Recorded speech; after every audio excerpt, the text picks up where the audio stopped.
السلام علیکم ورحمۃ اللہ وبرکاتہ نحمده ونصلی علی رسولہ الکریم اما بعد۔ آج کا سبق سن لیجئے۔ آج کے سبق کی سرخی ہے ہیرا پھیری کرنے والا عاشق پکڑا گیا، مارا گیا۔ یہ پارٹ نمبر 2، وہی سلسلہ وار مضمون ہے گائے والا۔ اب اللہ تعالی کا نظام ہے، یہ بنی اسرائیل ایسی گائے ڈھونڈنے نکلے کہ جو بہت ہی قیمتی تھی اور سوالات بھی بڑھتے گئے تھے۔ چنانچہ وہ ایک لڑکے کے پاس ملی۔ یہ لڑکا اپنے ماں باپ کا نہایت فرما بردار تھا۔ ایک مرتبہ جب اس کا باپ سویا ہوا تھا اور نقدی والی پیٹی کی کنجی اس کے سرہانے تھی، ایک سوداگر ایک قیمتی ہیرا بیچتا ہوا آیا اور کہنے لگا میں اسے بیچنا چاہتا ہوں۔ لڑکے نے کہا میں خریدوں گا۔ قیمت 70,000 طے ہوئی۔ لڑکے نے کہا ذرا ٹھہرو، جب میرے والد جاگیں گے تو میں ان سے چابی لے کر آپ کو قیمت ادا کروں گا۔ اس نے کہا نہیں، ابھی کیش پیمنٹ دو تو 10,000 کم کر دیتا ہوں۔ اس نے کہا نہیں حضرت، میں اپنے والد کو جگاؤں گا، تم اگر ٹھہر جاؤ تو میں بجائے 70,000 کے 80,000 دوں گا۔ یوں ہی ادھر سے کمی ادھر سے زیادتی ہونی شروع ہوئی۔ وہ جو بیچنے والا تھا وہ 10,000 کم کرتا گیا، کیش دے دو، 10,000 کم دے دو، اور یہ کہتا گیا میں زیادہ دوں گا لیکن ابا کو پوچھ کر، ابا جاگیں گے تب دوں گا۔ اب آخر میں اس نے کہا بھائی ایک کام کرو، مجھے 30,000 دیتا ہوں۔ لڑکا نے کہا 30,000 میں مجھے 30,000 جو ہے مجھے دے دو، میں ہیرا دے دیتا ہوں۔ لڑکا کہتا ہے اگر تم ٹھہر جاؤ، تھوڑا سا ٹھہر کر باہر سے واپس آؤ، میرے والد جاگیں گے، میں تمہیں 1,00,000 دوں گا۔ آخر وہ آدمی ناراض ہو کر اپنا ہیرا واپس لے کر چلا گیا۔ اس نے وہ ہیرا نہیں بیچا، ہیرا بیچنے آیا تھا، وہ کم کرتا گیا، ابھی کیش دے۔ اس نے کہا میں زیادہ دوں گا لیکن ابا کے جاگنے کے بعد۔ میرے والد کا میں احترام کرتا ہوں، ان سے پوچھے بغیر کوئی کام نہیں کروں گا۔ چنانچہ وہ ہیرا لے کر واپس چلا گیا اور سودا کینسل ہو گیا۔ اب اس نے ماں باپ کا اکرام کیا، چنانچہ اللہ نے اس اکرام کی وجہ سے اس لڑکے کو اللہ نے ایک گائے دی جو بنی اسرائیل ڈھونڈ رہے تھے۔ اب جب بنی اسرائیل اس قسم کی گائے ڈھونڈنے نکلتے تو سوائے اس لڑکے کے اور کسی کے پاس وہ گائے نہیں ملتی۔ اس سے کہتے ہیں بھی اس ایک گائے کے بدلے ہم 2 گائے دے دیں گے، تو ہمیں گائے دے دے۔ وہ کہتا ہے کہ نہیں، وہ کہتا ہے 3 لے لو بھائی، 4 لے لو، لیکن یہ لڑکا راضی نہیں ہے۔ ارے بھائی 10 گائے لے لے بیٹا، اور تو جو ہے ہمیں خالی 1 گائے دے دے۔ آخرکار یہ نہیں مانتا، موسیٰ علیہ السلام سے شکایت کرتے ہیں حضرت جو گائے آپ نے کہی ہے جیسی ہونی چاہیے وہ تو خالی اس لڑکے کے پاس ہے، اب کیا کرے، یہ مان کے دیتا نہیں۔ آپ فرماتے ہیں یہ جو مانگے دے دو اور اسے راضی کر کے گائے خریدو۔ آخرکار گائے کے وزن کے برابر سونا دیا گیا، تب اس نے اپنی گائے بیچی۔ یہ برکت اللہ تعالیٰ نے ماں باپ کی خدمت کی وجہ سے اسے عطا فرمائی، جبکہ یہ بہت محتاج تھا۔ اس کے والد کا انتقال ہو گیا تھا اور اس کی بیوہ ماں غربت اور تنگی کے دن بسر کر رہی تھی۔ غرض اب یہ گائے خرید لی گئی، اسے ذبح کیا گیا، اس کے جسم کا ایک ٹکڑا لے کر مقتول کے جسم سے لگایا گیا۔ وہ اس کا جو چچا تھا مقتول کے جسم سے لگایا گیا۔ اللہ تعالی کی قدرت سے وہ مردہ جی اٹھا، زندہ ہو گیا۔ اس سے پوچھا گیا تمہیں کس نے قتل کیا ہے؟ اس نے زور سے کہا میرے بھتیجے نے قتل کیا ہے، اس لیے کہ وہ میرا مال لے لے، میری لڑکی سے نکاح کر لے، بس اتنا کہہ کر وہ پھر مر گیا۔ اور قاتل کا پتہ لگ گیا۔ بنی اسرائیل میں جو جنگ و جدال ہونے والی تھی وہ رک گئی اور یہ فتنہ دب گیا۔ اس بھتیجوں کو لوگوں نے پکڑ لیا، اس کی عیاری اور مکاری اور اس کی عاشقی اور اس کی ہیرا پھیری کھل گئی اور اسے اس کے بدلے میں قتل کر ڈالا گیا۔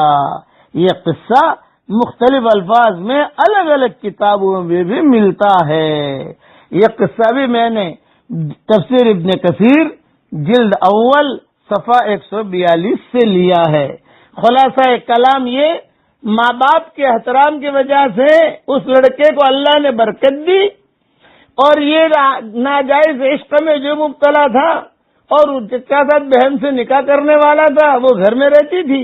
آج کل عام طور پہ یہی ہوتی ہے، چچا زاد بہن، پھوپھی زاد بہن، خالہ زاد بہن، بھئی یہ ٹھیک ہے، ان سے شادی کر سکتے ہیں، بہت اونچا رشتہ ہے، بہت اچھا رشتہ ہے، قرآنی رشتہ ہے۔ خالہ زاد بہن یہ قرآنی رشتہ ہے، چچا زاد بہن یہ قرآنی رشتہ ہے، ابھارا ہے اس کو قرآن نے۔ بنات عمک، بنات عماتک، بنات خالک، بنات خالاتک، اس کو ابھارا ہے۔ لیکن ہیرا پھیری کر کے شادی نہ کرو، لا میرج کر کے شادی نہ کرو، ڈھنگ سے جو رستہ سیدھا سیدھا ہے اس سے کرو نا۔ بھئی یہ بہت مالدار لڑکی ہے، اب جو واٹس ایپ کرنا شروع کیا، اب یہ مال بھی آئے گا، بینک بیلنس بھی ہے، اور لڑکیاں بیچاری سیدھی سادی ہوتی ہے، وہی باتوں میں آ جاتی ہے۔ آج کل لڑکیاں بھی سیدھی سادی نہیں رہی، لڑکے بھی سیدھے سادے نہیں رہے۔ آج کل تو جو ہیرا پھیری ہر جگہ ہو گئی، اس لیے ہیرا پھیری کرنے والا پریشانی ہوتا ہے۔ اس سے اللہ تعالی ہم سب کی حفاظت فرمائے۔ اب پڑھ لیجئے میرے ساتھ، رب ارحمہما کما ربیانی صغیرا۔ ماں باپ کے لیے دعا کیجئے، جو ماں باپ کے لیے دعا کرتا ہے اللہ تعالی اسے نیکوں میں شمار کرتا ہے۔ او ولد صالح یدعو لہ، جو نیک ہوگا اللہ اسی کو توفیق دے گا دعا کرنے کی۔ اللہ تعالی ہم سب کو ماں باپ کی قدر کرنے کی توفیق عطا فرمائے، اور ہیرا پھیری کر کے شادی سے بھی اللہ ہم سب کی حفاظت فرمائے، آمین۔ السلام علیکم ورحمۃ اللہ وبرکاتہ۔ السلام علیکم ورحمۃ اللہ وبرکاتہ۔ نحمده ونصلی علی رسولہ الکریم، اما بعد۔ آج کا سبق سن لیجئے۔ آج کے سبق کی سرخی ہے، جنت کا دروازہ کون سا ہے؟ اب جو ہے حدیث سنیے۔ حضرت سعد رضی اللہ تعالیٰ عنہ روایت کرتے ہیں کہ حضرت محمد صلی اللہ علیہ وسلم نے ارشاد فرمایا، کیا میں تمہیں جنت کے دروازوں میں سے ایک دروازہ نہ بتلاؤں؟ میں نے عرض کیا کہ حضرت ضرور بتلائیے۔ ارشاد فرمایا، وہ دروازہ لا حول ولا قوت الا باللہ ہے، یہ جنت کا دروازہ ہے۔ مستدرک حاکم میں یہ روایت مستدرک حاکم میں ہے۔ آج کل ہمارے یہاں تھوڑی سی تشریح سن لیجئے، لا حول ولا قوت الا باللہ پڑھتے ہیں شیطان کو بھگانے کے لیے، لاحول پڑھو لاحول پڑھو لاحول پڑھو، حالانکہ یہ صحیح نہیں ہے۔ لا حول ولا قوت الا باللہ تو بہت بڑی عبادت ہے۔ جنت کا دروازہ کہا حضور صلی اللہ علیہ وسلم نے اسے، کبھی لاحول پڑھو، کوئی بیمار ہے تو لاحول پڑھو، کسی کو جنت لگ گیا لاحول پڑھو، اور کوئی آ کے بیٹھ گیا لاحول، لا حول ولا قوت الا باللہ، کیا بات؟ ارے میرے بھائی، یہ تو اللہ کا بہت بڑا ذکر ہے، اللہ کا دروازہ ہے، یہ تو جنت کا دروازہ ہے۔ اس لیے لا حول ولا قوت الا باللہ، لا حول ولا قوت الا باللہ یہ بہت پڑھا کرے۔ اس کے پڑھنے سے پریشانیاں بھی دور ہوتی ہیں، اس کے پڑھنے سے جنت میں پودے بھی لگتے ہیں، کھجور کے درخت بھی لگتے ہیں، اور خاص طور سے جو جیلوں کے اندر محبوس ہیں وہ اگر یہ پڑھیں تو اللہ تعالیٰ ان کو جیلوں سے نکلنے کا اللہ ذریعہ بھی بناتے ہیں۔ اسی سے حدیثوں میں آتا ہے۔ اس لیے اکثر من قول لا حول ولا قوت الا باللہ، لا حول ولا قوت الا باللہ بہت پڑھا کرو، بیماریاں بھی دور ہوں گی، غم بھی دور ہوں گے، اور رزق کے دروازے بھی اللہ کھولے گا، پریشانیاں بھی دور ہوں گی، ٹینشن بھی دور ہوگا۔ شیطان تو جو بھاگتا ہے نا وہ اذان سے بھاگتا ہے اور اقامت سے بھاگتا ہے، اور کوئی دن کا کام کرو تو شیطان بھاگے گا، سنت کے مطابق زندگی گزارو شیطان آئے گا ہی نہیں۔ لیکن آج تو شیطان کو ہم دعوت دیتے ہیں، شیطان ہمارے پاس نہیں آتا، شیطان کو ہم دعوت دیتے ہیں، شیطان ہمارا دوست بن گیا۔ اس لیے شیطان کی دوستی ختم کیجئے، فرشتوں کی دوستی رکھیے۔ ہم گھر میں جو گناہ کریں گے شیطان تو خود بلاتے ہیں، ہم سمجھتے ہیں کوئی مجھے دیکھتا ہی نہیں، بھئی اللہ دیکھ رہا ہے، اللہ دیکھ رہا ہے۔ وما تفعلوا من خیر یعلمہ اللہ، جو بھی کام کر رہے ہو خیر کا یا شر کا اللہ جانتا ہے، یہ یقین ہمارے دل میں ہونا چاہیے۔ اس لیے لا حول ولا قوت الا باللہ اسے خوب پڑھیے، اور جو قیدی جو جیلوں میں محبوس ہے ان کی رہائی کے بارے میں بھی حدیث میں آتا ہے کہ پڑھے، وہ قصہ کل انشاءاللہ بیان کر دوں گا جو جیلوں میں محبوس ہو ان کے لیے۔ السلام علیکم ورحمۃ اللہ وبرکاتہ۔ السلام علیکم ورحمۃ اللہ وبرکاتہ۔ نحمده ونصلی علی رسولہ الکریم، اما بعد۔ آج کا سبق سن لیجئے۔ آج کے سبق کی سرخی ہے سب سے پہلے جنت کی طرف بلائے جانے والے کون ہوں گے؟ اب حدیث شریف سنیے۔ حضرت عبداللہ ابن عباس رضی اللہ تعالی عنہما روایت کرتے ہیں کہ حضرت محمد صلی اللہ علیہ وسلم نے ارشاد فرمایا، سب سے پہلے جنت کی طرف بلائے جانے والے وہ لوگ ہوں گے، وہ مرد ہوں گے، وہ عورتیں ہوں گی جو خوشحالی اور تنگ دستی دونوں حالتوں میں اللہ تعالی کی تعریف بیان کرتے ہیں۔ یہ حدیث مستدرک حاکم میں ہے۔ تھوڑے سے تشریح سن لیجئے۔ مطلب یہ ہے اچھے حالات ہوں تو بھی کہے اللہ کا شکر ہے، نامناسب حالات آئے تو بھی کہے اللہ کا شکر ہے، ہر حال صحت ہے اللہ کا شکر ہے، بیماری آئی تو اللہ تیرا شکر ہے، اللہ مجھے صحت دے عافیت کے ساتھ، صحت مانگتا رہے اور صحت مانگتی رہے، لیکن واہ ویلا نہ کرے۔ آج کل دھندے لوگوں کو ٹھنڈے ہو رہے ہیں تو ہر آدمی کہتا ہے کہ بہت ٹھنڈا بہت ٹھنڈا۔ ارے میرے بھائی، جب تیزی پر تھا، عروج پر تھا تو اور اتنے سال اللہ نے عروج پہ رکھا، اب جو ہے تھوڑا بہت نامناسب حال آیا تو ہر حال میں کہے اللہ تیرا شکر ہے، تیرا شکر ہے، تیرا شکر ہے۔ قرآن شریف میں ہے قلیل من عبادی الشکور، میرے تھوڑے بندے ہیں جو شکر کرتے ہیں۔ یہ اللہ تعالیٰ قرآن میں فرماتے ہیں، شکر کرنے والے کم ہوتے ہیں۔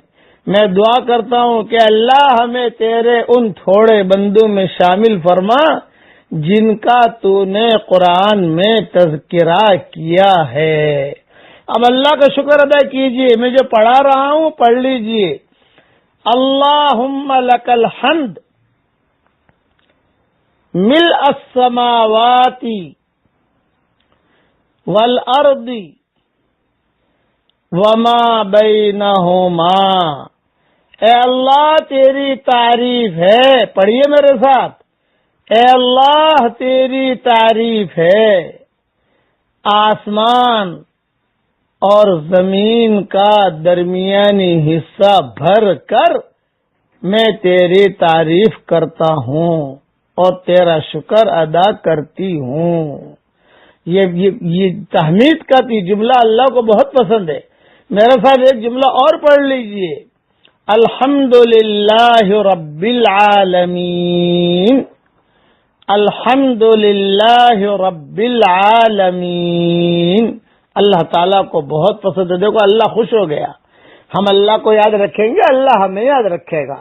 اور ایک بات ذہن میں رکھیے, قرآن میں اللہ فرماتے ہیں لَإِن شَكَرْتُمْ لَأَزِيدَنَّكُمْ, شکر کرو گے تو میں تمہاری نعمتوں کو بڑھاتا رہوں گا. اللہ کا شکر ادا کرو آنکھیں صحیح سالی میں, اللہ کا شکر ادا کرو پاؤں صحیح سالی میں, اللہ کا شکر ادا کرو کہ اللہ نے صحت دی ہے, اللہ کا شکر ادا کرو کہ اللہ نے مکان دیا ہے, اللہ کا شکر ہم ادا کرے کہ اللہ نے بیوی دی ہے, اللہ کا شکر ادا کرو کہ شوہر دیا ہے, اللہ کا شکر ادا کرو کہ گھر بیٹھے بیٹھے اللہ تعالیٰ دین کی باتیں پہنچا دیتا ہے. اللہ کا شکر تو شکر وَإِن تَعُدُّوا نِعْمَةَ اللَّهِ لَا تُحْصُوهَا, اللہ کی نعمتیں اتنی ہیں کہ ہم اس کو ادا ہی نہیں کر سکتے, گن بھی نہیں سکتے. بس اتنا کہہ دے اللہ تیرا شکر, اے اللہ تیرا شکر, اے اللہ تیرا شکر. اللہ تعالی ہم سب کو شکر کرنے کی توفیق عطا فرمائے, آمین. السلام علیکم ورحمۃ اللہ وبرکاتہ. وآخر دعوانا ان الحمد للہ رب العالمین. السلام علیکم ورحمۃ اللہ وبرکاتہ. نحمده ونصلی علی رسولہ الکریم, اما بعد. آج کا سبق سن لیجئے. آج کے سبق کی سرخی ہے جیل سے چھٹکارے کا نبوی نسخہ. اب قصہ سنیے. حدیث شریف میں آتا ہے کہ ایک صحابی تھے, غالباً جن کا نام حضرت سالم تھا, نام مجھے مکمل معلوم نہیں ہے لیکن یہ حدیث صحیح ہے. ان کو مکہ کے مشرکین جو ہے وہ قید کر کے لے گئے. تو ان کے ماں اور باپ دونوں حضور صلی اللہ علیہ وسلم کے پاس آئے اور آ کر کہا کہ حضرت ہم بڑے پریشان ہیں. آپ نے فرمایا کیا ہوا؟ یوں کہا کہ ہمارا ایک ہی بیٹا تھا اور یہ مشرکین لے گئے ہیں, اب ہم بڑے پریشان ہیں کہ ہم کیا کریں, بڑی الجھن میں. اچھا ہماری خدمت کرنے والا اب کوئی نہیں, بچے کو تو مشرکین لے گئے جیلوں میں. تو آپ نے فرمایا کیا کوئی خبر اس تک تم پہنچا سکتے ہو؟ فرمایا ہاں. فرمایا کہ تم ایک کام کرو, اس کو کہو کہ جیل میں لا حول ولا قوت الا باللہ بہت پڑھا کرے. بس ماں باپ نے جو ہے کسی اعتبار سے خبر بھجوا دی کہ بیٹا حضور صلی اللہ علیہ وسلم نے یہ کہا ہے کہ تم جیل میں لا حول ولا قوت الا باللہ العلی العظیم بہت پڑھا کرو. اب حدیث شریف میں آتا ہے کہ انہوں نے پڑھنا شروع کیا.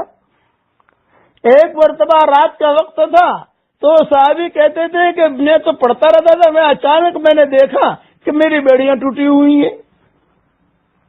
پھر میں نے دیکھا کہ دروازہ کھلا ہوا ہے. پھر میں نے دیکھا جو پولیس والے ہیں وہ بھی سوئے ہوئے ہیں. یعنی سب راستہ بالکل کلیئر ہے. اب میں سوچنے لگا کہ یہ میں دروازہ کھلا ہوا ہے, بیڑیاں ٹوٹی ہوئی ہیں, پولیس والے بھی سوئے ہوئے ہیں, اندھیرا ہے, کوئی کسی کو پتا بھی نہیں, کیا میں خواب تو نہیں دیکھ رہا؟ نہ خواب نہیں دیکھ رہا. تو میں اٹھا, پھر مجھے یقین آیا کہ نہیں خواب نہیں ہے. تھوڑا چلا, پھر یقین آیا کہ خواب نہیں ہے. پھر جو ہے میں آگے بڑھا اور آگے بڑھ کر میں نے دیکھا میری اٹھنی کھڑی ہوئی ہے. میری کار, آدمی کی کار ہوتی ہے, آدمی کی موٹر سائیکل ہوتی ہے, تو آدمی کو فوراً پتہ چلتا ہے کہ ہاں یہ آدمی کو اپنی کار کا ایک اندازہ ہوتا ہے. اب انہوں نے کہا میں تو جو ہے اٹھنی پر بیٹھا اور مدینہ کی طرف بھاگا. راستے میں دیکھا تو بہت اٹھنیاں مشرکوں کی کھڑی ہے, بے ایمانوں کی. میں نے ان اٹھنیوں کو بھی ہٹا لیا اور سیدھا مدینہ منورہ پہنچا. اب مدینہ منورہ پہنچ کر گھر پر جا کر باہر جو ہے اپنے آنگن میں اونٹنیاں باندھنی شروع کی. ماں باپ دونوں باتیں کر رہے تھے. ماں باپ نے کہا, آپ یاد کر رہے تھے بیٹے کو, تو ماں نے کہا کہ پتہ نہیں کب آئے گا. نافع نام تھا ان کا, کیا نام تھا وہ صحابی گئے تو مجھے یاد نہیں, لیکن یہ کہا کہ وہ کب آئے گا بیٹا, بہت یاد آ رہا ہے. اچانک جو ہے کھڑکھڑ کی آواز سنی. جب کھڑکھڑ کی آواز سنی تو پھر دونوں ماں باپ جو ہے وہ نکلے. دونوں ماں باپ گھر سے نکلے تو بیٹا سامنے. ارے کیسے آیا؟ تو بیٹے نے کہا لا حول ولا قوت الا باللہ، لا حول ولا قوت الا باللہ، لا حول ولا قوت الا باللہ. ماں باپ سمجھ گئے کہ نبی کی بات تجربے کے لیے نہیں ہوتی، نبی کی بات یقین کے ساتھ ہوتی ہے. اب جو ہے روایت میں آتا ہے کہ ماں باپ بہت خوش ہوئے، گلے سے ملے، روئے، بیٹا آ گیا الحمدللہ، لیکن یہ مال لے کر جو تو آیا ہے بھئی یہ مال تو ہمارا نہیں ہے. فرمایا چلو حضور صلی اللہ علیہ وسلم کے پاس جا کر پوچھتے ہیں. حضور صلی اللہ علیہ وسلم کے پاس آئے اور حضور کو کہا، ملاقات کی تو حضور نے فرمایا کہ ماشاءاللہ آ گئے. لا حول ولا قوت الا باللہ، لا حول ولا قوت الا باللہ. ماں باپ نے پوچھا کہ حضرت یہ مال لایا ہے اس کا کیا؟ آپ نے فرمایا رزق ساقہ اللہ علیکم، یہ اللہ نے تمہارے لیے روزی مقدر کی تھی اور تمہارے لیے یہ چیز حلال ہے. یہ حضور نے ان کے لیے کہا کہ تمہارے لیے یہ چیز حلال ہے. تم جو ہے یعنی خلاصہ یہ کلام یہ ہے کہ لا حول ولا قوت الا باللہ یہ بہت زبردست وظیفہ ہے. سلف صالحین کا معمول رہا ہے کہ لا حول ولا قوت الا باللہ بہت پڑھا کرتے تھے. آپ بھی پڑھا کیجئے. یہ حدیث جو میں نے بیان کی ہے میری کتاب بکھرے موتی میں بھی ہے، وہاں کہیں دیکھ لی جائے. مسند احمد میں بھی ہے اور حدیث کی کئی کتابوں میں یہ حدیث موجود ہے مختلف الفاظ کے ساتھ. اسی کے ضمن میں جیل کا ایک اور قصہ ہے عناق نامی عورت کا. یہ زانیہ عورت تھی مکہ مکرمہ کے اندر. ایک صحابی تھے مرثد ابن ابی مرثد، ان کا کام ہی تھا جیل قیدیوں کو چھڑانا.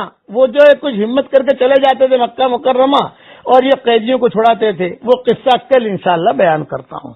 اب پڑھ لیجیے میرے ساتھ، لا حول ولا قوت الا باللہ. اللہ تعالی ہم سب کے پریشانیوں کو دور فرمائے، آمین. السلام علیکم ورحمۃ اللہ وبرکاتہ. السلام علیکم ورحمۃ اللہ وبرکاتہ. نحمده ونصلی علی رسولہ الکریم، اما بعد. آج کا سبق سن لیجئے. آج کے سبق کی سرخی ہے عناق نامی عورت کا زبردست قصہ. اب جو ہے پورا قصہ حدیث پوری دھیان سے سنیے. ایک صحابی تھے، ان کا نام مرثد تھا اور ان کے ابا کا نام بھی مرثد تھا، مرثد ابن ابی مرثد. خلاصہ کلام یہ زمانے جاہلیت میں عناق نامی ایک عورت تھی، طائفہ تھی، کوٹھے چلاتی تھی، اس سے ان کے تعلقات تھے زمانے جاہلیت میں. مسلمان ہو گئے، رضی اللہ تعالیٰ عنہ بن گئے. مکہ مکرمہ میں دو عورتیں تھیں، ایک سارا تھی جو گانا اچھا گاتی تھی اور ایک عناق تھی وہ یہ جو ہے کوٹھے چلاتی تھی. تو سارا کے قصہ میں بیان کر چکا ہوں، یہ عناق کا قصہ پہلی مرتبہ بیان کر رہا ہوں. تھوڑا لمبا ہے لیکن دھیان سے سنیے. اب یہ صحابی بن کر مدینہ منورہ آ گئے. تو مدینہ منورہ آ کر انہوں نے سوچا کہ میں بڑا کام کیا کروں، پہلوان تھے. تو یہ حضور صلی اللہ علیہ وسلم سے اجازت لے کر مکہ مکرمہ جاتے تھے اور وہاں جا کر یہ کام یہ کرتے تھے کہ جو مسلمان قیدی ہیں ان کو چھوڑاتے تھے چپکے سے. اس زمانے کے قیدی جو ہوتے تھے وہ کوئی لمبی چوڑی جیلیں نہیں ہوتی تھی جہاں بھینس باندھی جاتی ہے، گائیں باندھی جاتی ہیں، بکریاں باندھی جاتی ہے. وہاں قیدی کو یہ باندھ دیتے تھے اور بیڑی ڈال دیتے تھے. اور کوئی بڑا قیدی ہو تو ذرا پولیس والے بھی کھڑے ہو جاتے تھے، یعنی کچھ لوگ کھڑے ہو جاتے تھے. یہ ترتیب تھی. یہ جاتے تھے مکہ مکرمہ اور وہ قیدی کو چھڑا کر اپنے اوپر بٹھا کر بہت دور تک بھاگتے تھے اور بھاگ کر جو ہے پھر قیدی کو چھوڑ دیتے تھے کہ جا اب تم مدینہ منورہ چلا جا. یہ کام کرتے تھے. ایک مرتبہ یہ مکہ مکرمہ پہنچے، مرثد ابن ابی مرثد رضی اللہ تعالیٰ عنہ. ایک قیدی کو چھڑوانا تھا. 14ویں رات کا چاندنی تھی. ایک دیوار کے پاس بیٹھ کر ٹیک لگا کر بیٹھے ہوئے تھے. اتنے میں عناق نامی عورت آ گئی. اس نے پہچان لیا کہ یہ مرثد ہے. ارے مرثد تو ہے؟ فرمایا ہاں. تو عناق ہے؟ فرمایا ہاں. ارے بڑے دنوں کے بعد ملاقات ہوئی ہے، پرانی یادیں تازہ ہو گئی، چل میرے ساتھ، آج گھر میں رات گزاریں گے، میرے گھر چل. تو حضرت مرشد نے کہا کہ اناق دیکھ میں مسلمان ہو گیا ہوں اور زنا حرام ہے، اس لیے میں یہ کام نہیں کر سکتا. جب اناق نے یہ سنا تو اناق نے جو ہے بدلہ لیا، ان سے زور سے اعلان کیا، ارے مکہ والو، او مکہ والو، او مکہ والو، یہ تمہارے قیدی چھڑا کر یہی لے جاتا ہے مرشد، اس کو پکڑو، اس کو قید میں ڈالو. یعنی اس پر الٹا الزام لگا دیا پھنسانے کے لیے. حضرت مرشد نے کہا کہ یار اس نے تو میرے ساتھ دھوکے بازی کی. اب یہ حضرت مرشد جو ہے یہ وہاں سے اٹھے اور بھاگے تو کہتے تھے کہ جب اس نے وہ اناق نے آواز لگائی تو مکہ والے بھی جاگ گئے. تو 8 آدمی، حدیث شریف میں آتا ہے 8 آدمی وہ بھی حضرت مرشد کے پیچھے بھاگے. حضرت مرشد آگے اور یہ 8 آدمی پیچھے. لیکن کہتے تھے کہ اللہ نے مجھے طاقت دی تھی، پہلوان تھا، میں برابر بھاگتا رہا، میں ان کے ہاتھوں میں نہیں آیا. ایک مجھے غار دکھا، اس غار پہ جا کر میں چھپ گیا.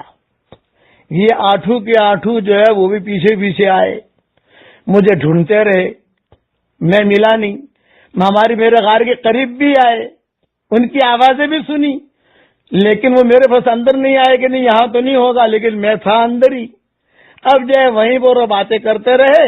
غار کے اوپر کھڑے ہو کر ان نے پیشاب کیا تو حضرت مرشد کہتے تھے کہ سارا پیشاب میرے بدن پر آیا، میرے کپڑوں پر، کپڑے خراب، چہرہ خراب.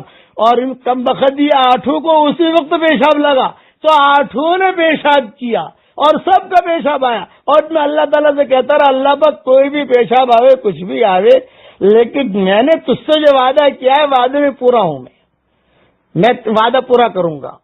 میں جو ہے کوئی ہارنے والا نہیں ہوں. ہمت تھی ان کے اندر.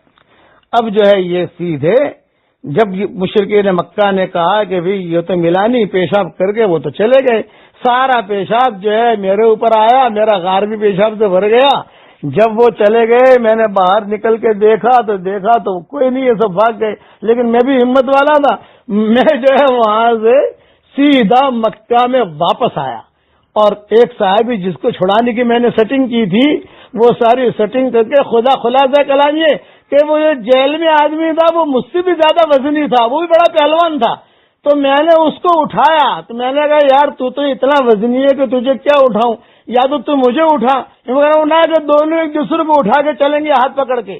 اس کو بھگا کر لایا اور بھگا کر جو ہے مدینہ منورہ اس کو پہنچا دیا. اب مدینہ منورہ پہنچ کر حضور صلی اللہ علیہ وسلم سے میں نے سارا قصہ سنایا.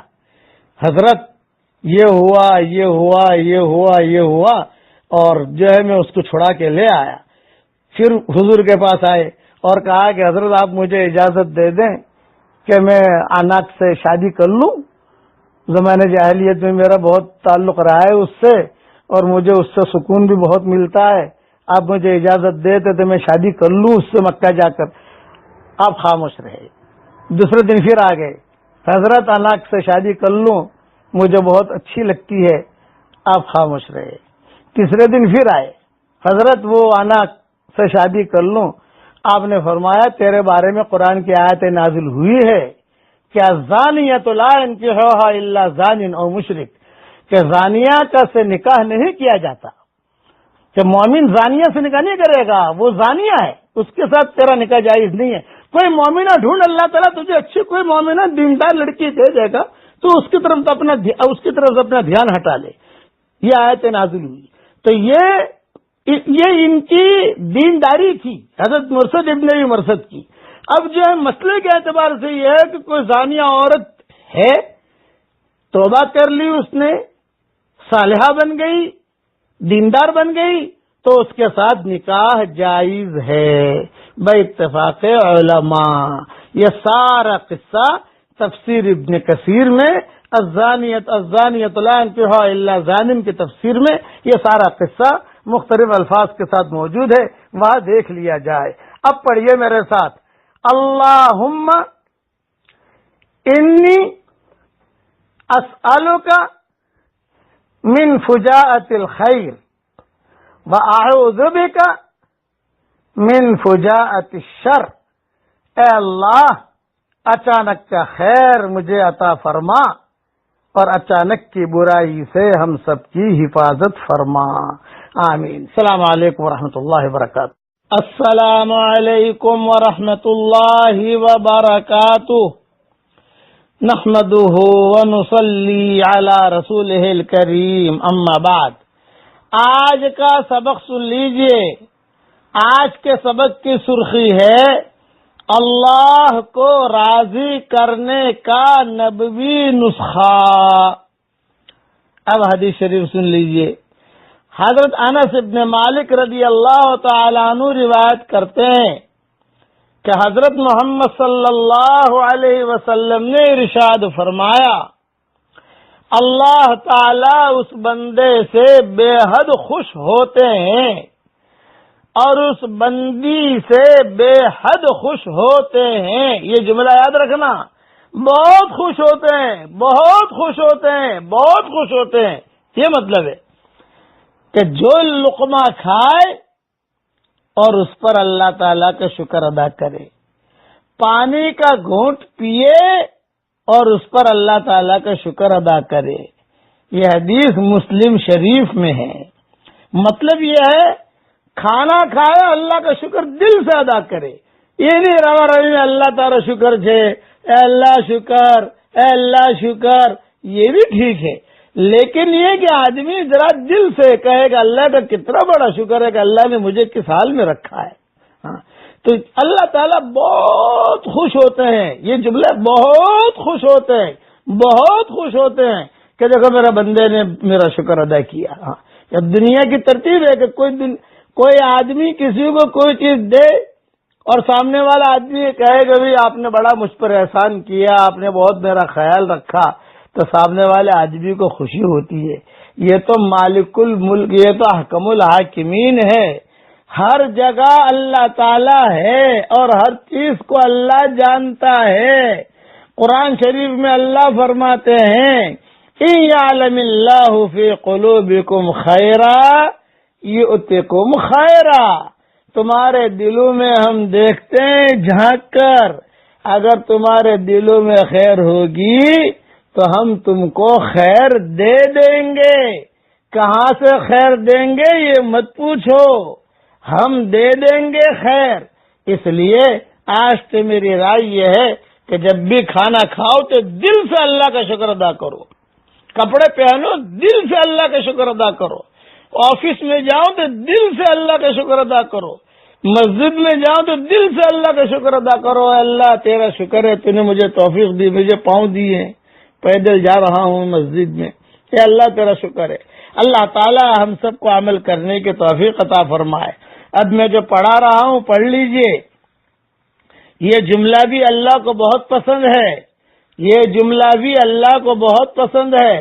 اب میں اور قرآن شریف میں اللہ فرماتے ہیں ما يفعل الله بعذابكم ان شکرتم وآمنتم وَكَانَ اللَّهُ شَاكِرًا عَلِيمًا۔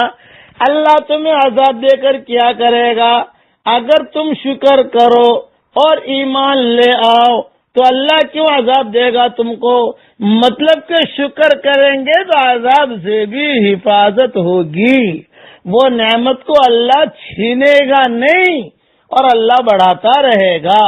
اب پڑھ لیجئے میرا، اور ایمان وہ تو ہے ہی، اللہ تعالیٰ تو ہر جگہ ہے، پہاڑوں میں بھی اللہ ہے، سمندروں میں بھی اللہ ہے، اور صحراؤں میں بھی اللہ ہے، مسجدوں میں بھی اللہ ہے، آسمانوں میں بھی اللہ ہے، بارش کے قطروں میں بھی اللہ ہے، یوں کہا نہروں میں بھی اللہ ہے، جنگلوں میں بھی اللہ ہے، چٹانوں پر بھی اللہ ہے، جتنے جانور ہیں ان کے دلوں میں بھی سب جگہ اللہ تعالیٰ، سب جگہ اور سب کو اللہ جانتا ہے۔ بس آپ کا خالی ہمارا کام یہ ہے کہ ہم دل سے اللہ کا شکر ادا کریں۔ اب پڑھیے میرے ساتھ، سبحان اللہ و بحمدہ سبحان اللہ العظیم۔ اس میں تسبیح بھی آ گئی، تحمید بھی آ گئی، اور اللہ تعالیٰ کو یہ جملہ بہت پسند ہے، جو اللہ راضی ہوئے اپنے کو ایسا کام کرنا چاہیے، اللہ ہم سے ناراض نہیں ہونا چاہیے، یہ یاد رکھنا۔ لوگ سمجھیں مجھے مسکین و حقیر و تنکی، شاعر کہتا ہے لوگ سمجھیں مجھے مسکین و حقیر و تنکی، وہ نہ کہہ دے، یعنی اللہ نہ کہہ دے، وہ نہ کہہ دے کہ میری بزم کے قابل نہ رہا۔ اللہ ہمیں اپنی بزم سے نہ نکالے۔ اللہ کو شکر کرنا بہت پسند ہے، ہر نعمت پر اللہ کا شکر ادا کرو۔ اللہ تعالی ہم سب کو شکر ادا کرنے کی توفیق عطا فرمائے، آمین۔ السلام علیکم ورحمۃ اللہ وبرکاتہ۔ السلام علیکم ورحمۃ اللہ وبرکاتہ۔ نحمده ونصلی علی رسولہ الکریم، اما بعد۔ آج کا سبق سن لیجئے۔ آج کے سبق کی سرخی ہے حضور صلی اللہ علیہ وسلم بھی کبھی کبھی اشعار سنا کرتے تھے۔ تو سب سے پہلے میں آپ کو علامہ اقبال کے کچھ شعر سنا دوں، پھر حدیث بیان کر دوں۔ سجدے علامہ اقبال کہا کرتے تھے، مسجد کے لیے سر کٹانے کو تیار ہے لیکن، یہ مسلمان کا حال ہے آج کا، مسجد کے لیے سر کٹانے کو تیار ہے لیکن مسجد میں سر جھکانے کو تیار نہیں، مسجد میں سر جھکانے کو تیار نہیں۔ نبی کریم کا نام سنتے ہی جھوم جاتے ہیں، یہ مسلمان کا حال ہے۔ نبی کریم کا نام سنتے ہی جھوم جاتے ہیں، نبی کریم کا حکم سنتے ہی گھوم جاتے ہیں، نبی کریم کا حکم سنتے ہی گھوم جاتے ہیں۔ کہتے ہیں کہ میرے رگ رگ میں ہے نبی نبی، میرے رگ رگ میں، کہتے ہیں کہ میرے رگ رگ میں ہے نبی نبی، لیکن پڑھتے ہیں نماز ہفتے میں کبھی کبھی، لیکن پڑھتے ہیں نماز ہفتے میں کبھی کبھی۔ یہ علامہ اقبال اسے پڑھا کرتے تھے اور کبھی کبھار روتے بھی تھے۔ کبھی علامہ اقبال یہ بھی کہا کرتے تھے، کون رکھے گا ہمیں یاد اس دور خود غرضی میں، کون رکھے گا ہمیں یاد اس دور خود غرضی میں۔ حالات ایسے ہیں کہ لوگوں کو خدا یاد نہیں، حالات ایسے ہیں کہ لوگوں کو خدا یاد نہیں ہے، اگر یاد تو کافر کے ترانے ہی بس ہے، اگر یاد تو کافر کے ترانے ہی بس ہے، اگر نہیں یاد تو مسجد کی صدا یاد نہیں ہے، اگر نہیں یاد تو مسجد کی صدا یاد نہیں۔ ہم کون ہیں کیا ہے با خدا یاد نہیں، ہم کون ہیں کیا ہے با خدا یاد نہیں، اپنے اسلاف کی کوئی بھی ادا یاد نہیں، اپنے اسلاف کی کوئی بھی ادا یاد نہیں۔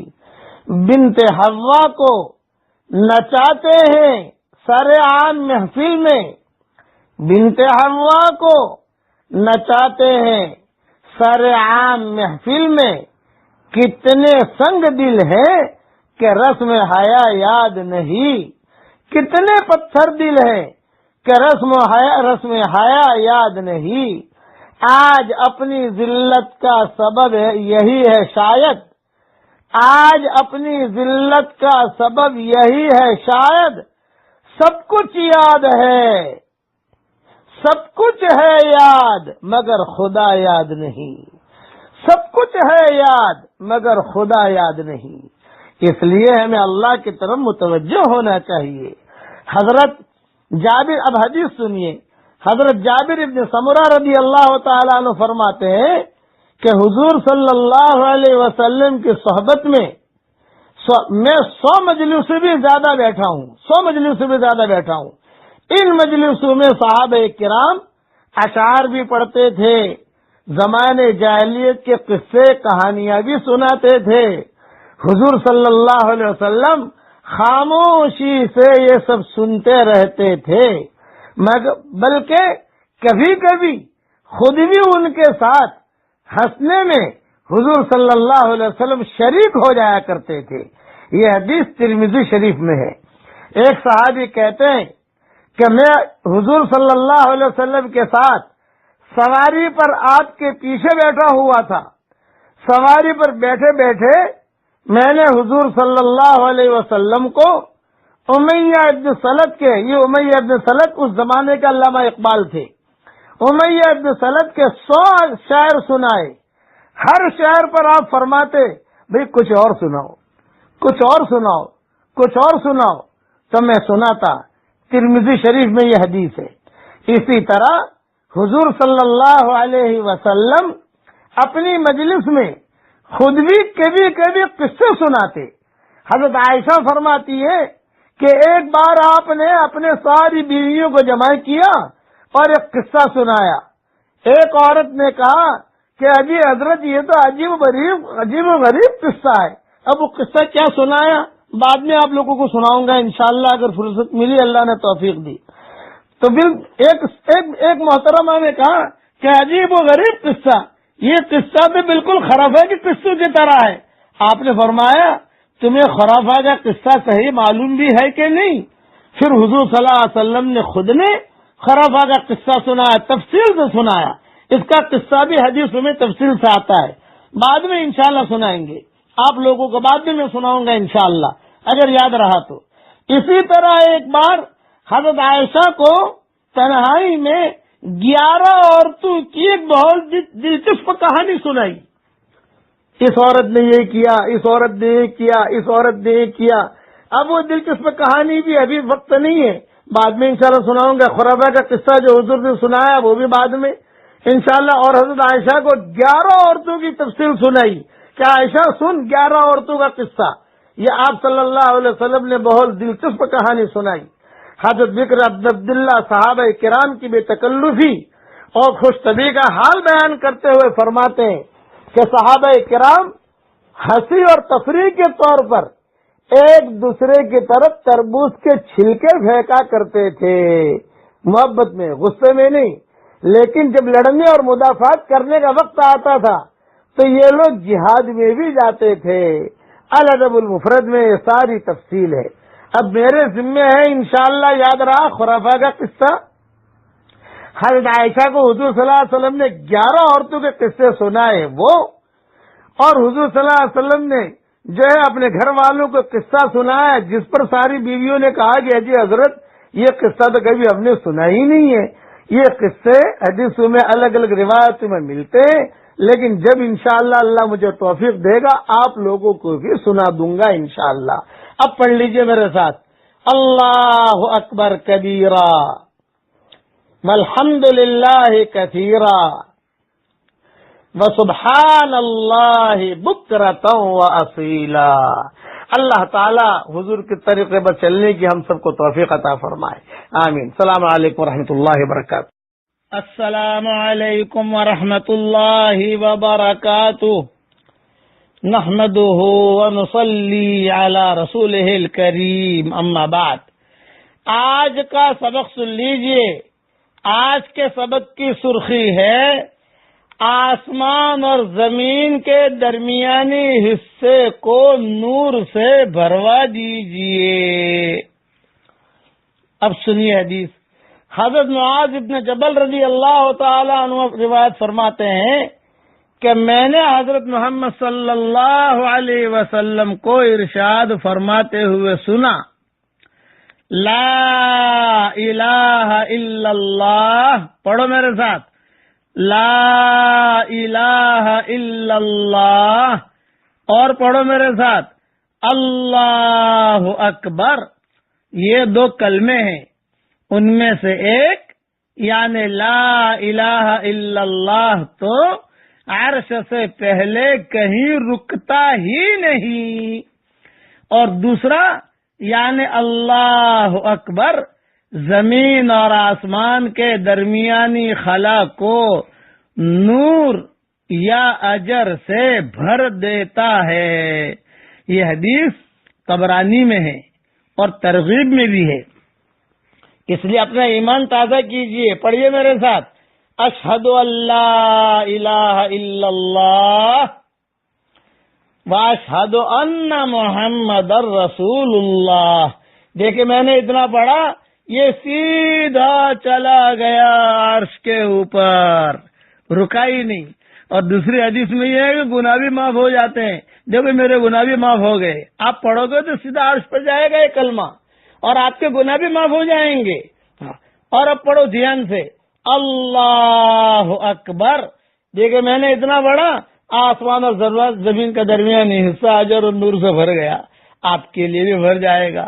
اس لیے ان چیزوں کو دھیان سے، بات جو کر رہا ہوں دھیان سے، رواجی نہیں، نماز بھی رواجی نہیں ہونی چاہیے۔ یہ ذہن میں رکھنا کہ رواجی چیز رواج میں ختم ہو جاتی ہے۔ ہمارا دین حق ہے، اللہ حق ہے، نبی حق ہے، اس کی بڑائی کو سننا، اس کی بڑائی کو بولنا یہ حق ہے۔ اس کو تدبر میں لاؤ، اس کو سوچو، تنہائی میں چپکے چپکے اللہ تعالیٰ سے کہو کہ اللہ میں جو ہے تجھے اللہ مانتا ہوں۔ چپکے کوئی نہیں جانتا تو اللہ کو کتنی خوشی ہوگی۔ چپکے سے ہی حدیث ذہن میں رکھ کر کہو، پڑھو اللہ اکبر، اور دل میں خیال لاؤ کہ دیکھو آسمان اور زمین کا درمیانی حصہ اجر اور نور سے بھر گیا۔ مرنے کے بعد یہ نیکیاں کام آئیں گی۔ اب ایک مرتبہ اور پڑھ لو، لا الہ الا اللہ۔ دیکھیے گناہ بھی معاف ہو گئے، عرش پر پہنچ بھی گیا، الحمدللہ۔ اور پڑھو اللہ اکبر، یہ دیکھو زمین اور آسمان کا درمیانی حصہ خلا اور نور سے بھر گیا۔ اور حدیث کا حوالہ بھی ذہن میں رکھیے، طبرانی میں یہ حدیث ہے، ترغیب میں یہ حدیث ہے۔ اللہ کا شکر ادا کیجئے، گھر بیٹھے بیٹھے اللہ تعالی یہ آپ کو حدیثیں پہنچوا رہا ہے۔ قدر کیجئے، شکر کیجئے، آگے بڑھائیے۔ جتنا لوگ پڑھیں گے آپ کو بھی ثواب ملے گا انشاءاللہ، مجھے بھی ثواب ملے گا، اور اللہ تعالیٰ راضی ہو جائے گا۔ اس سے بڑی کوئی چیز تو ہے ہی نہیں ہمارے لیے۔ اللہ خوش ہو جائے ہم سب سے، آمین۔ السلام علیکم ورحمۃ اللہ وبرکاتہ۔ السلام علیکم ورحمۃ اللہ وبرکاتہ۔ نحمده ونصلی علی رسولہ الکریم، اما بعد۔ آج کا سبق سن لیجئے۔ آج کے سبق کی سرخی ہے، خوبصورت لڑکوں کے ساتھ اٹھنا بیٹھنا بھی بہت خطرناک ہے۔ اب جو ہے تفصیل سنیے۔ ہم جنسی سے بچنے کے لیے وہ تمام دروازے بند کرنے ضروری ہیں جو اس منحوس عمل تک پہنچاتے ہیں۔ بغیر داڑھی کے جو نوعمر بچوں کے ساتھ اختلاط سے بچنے کی ہر ممکن کوشش کی جائے۔ بعض بچے خوبصورت ہوتے ہیں، لڑکے ہوتے ہیں، آج کل مدرسوں میں لڑکے پڑھتے ہیں، ان کا کالجوں میں لڑکے پڑھتے ہیں، داڑھیاں نہیں ہوتی تو وہ خوبصورت ہوتے ہیں، داڑھی نہیں ہوتی، تو ان کے ساتھ بھی اختلاط سے بچنے کی ہر ممکن کوشش کی جائے۔ بعض تابعین کا قول ہے کہ دیندار عبادت گزار نوجوانوں کے لیے یہ بغیر داڑھی کے جو لڑکے ہیں، امرد لڑکا کہتے ہیں اس کو، یہ بہت بڑا خطرناک شیطانی ہتھیار ہوتا ہے۔ اس کے پاس جاتے ہی ان کو جو ہے خواہش اٹھتی ہے کہ ان کے ساتھ لواطت کروں۔ اللہ معاف فرمائے، کئی جگہوں پر یہ چیزیں موجود ہیں، کئی جگہوں پر اداروں کے اندر لواطت جو ہے، یعنی کیوں کہ یہ چیز بہت خطرناک ہے۔ حسن ابن زکوان رحمۃ اللہ علیہ کہتے ہیں کہ مالداروں کے بچوں کے ساتھ زیادہ اٹھنا بیٹھنا نہ کرو، اس لیے کہ ان کی صورتیں عورتوں کی طرح ہوتی ہیں اور ان کا فتنہ کنواری عورتوں سے زیادہ خطرناک ہے۔ شعب الایمان جلد 4 صفحہ 358 پر یہ موجود ہے۔ کیونکہ عورتیں تو کسی صورت میں حلال ہو سکتی ہیں، لیکن لڑکوں میں حلال ہونے کی کوئی صورت ہی نہیں ہے۔ آدمی جو لواطت کر بیٹھتا ہے۔ عبداللہ ابن مبارک رحمۃ اللہ علیہ فرماتے ہیں کہ ایک مرتبہ حضرت سفیان ثوری حمام میں داخل ہوئے تو وہاں ایک خوبصورت لڑکا بھی آ گیا بغیر داڑھی کا، تو آپ نے فرمایا اسے باہر نکالو، اسے باہر نکالو، کیونکہ عورت کے ساتھ تو ایک شیطان ہوتا ہے اور ایسے لڑکوں کے ساتھ 10 سے زیادہ شیطان ہوتے ہیں۔ یہ بھی شعب الایمان جلد 4 صفحہ 360 پر۔ السلام علیکم ورحمۃ اللہ وبرکاتہ، نحمده ونصلی علی رسولہ الکریم، اما بعد۔ آج کا سبق سن لیجئے۔ آج کے سبق کی سرخی ہے شرمگاہ کی حفاظت پر انعام۔ اب حدیث سنیے۔ ایک مرتبہ حضرت محمد صلی اللہ علیہ وسلم نے ارشاد فرمایا کہ جو شخص مجھ سے 6 باتوں کی ضمانت لے لے، میں اس کے لیے جنت کی ضمانت لیتا ہوں۔ صحابہ نے عرض کیا یا رسول اللہ صلی اللہ علیہ وسلم، وہ 6 باتیں کیا ہیں؟ تو آپ نے فرمایا، نمبر 1، جو جب بھی باتیں کرے تو سچ بولے۔ نمبر 2، جب وعدہ کرے تو پورا کرے۔ نمبر 3، جب امانت لے تو ادا کرے۔ نمبر 4، جو اپنی نگاہ نیچی رکھے۔ نمبر 5، جو اپنی شرمگاہ کی حفاظت کرے۔ اور نمبر 6، جو اپنی ذات کو دوسروں کو اذیت دینے سے روکے رکھے، کسی کو تکلیف نہ پہنچائے۔ یہ حدیث شعب الایمان میں ہے، جلد 4 صفحہ 365 پر یہ حدیث موجود ہے۔ حضرت عبداللہ ابن عباس رضی اللہ تعالیٰ عنہ فرماتے ہیں کہ حضور صلی اللہ علیہ وسلم نے فرمایا، اے قریش کے نوجوانوں، اپنی شرمگاہوں کو محفوظ رکھو اور زنا نہ کرو۔ اچھی طرح سمجھ لو کہ جو شخص اپنی شرمگاہ کو محفوظ رکھ لے اس کے لیے جنت ہے۔ یہ حدیث بھی شعب الایمان میں ہے، جلد 4 صفحہ 365 پر موجود ہے۔ ایک اور حدیث میں، اے قریش کے نوجوانوں، زنا نہ کرو، کیونکہ اللہ تعالی جس کی جوانی کو محفوظ کر دے وہ جنت میں داخل ہو گیا۔ یہ حدیث بھی شعب الایمان میں موجود ہے۔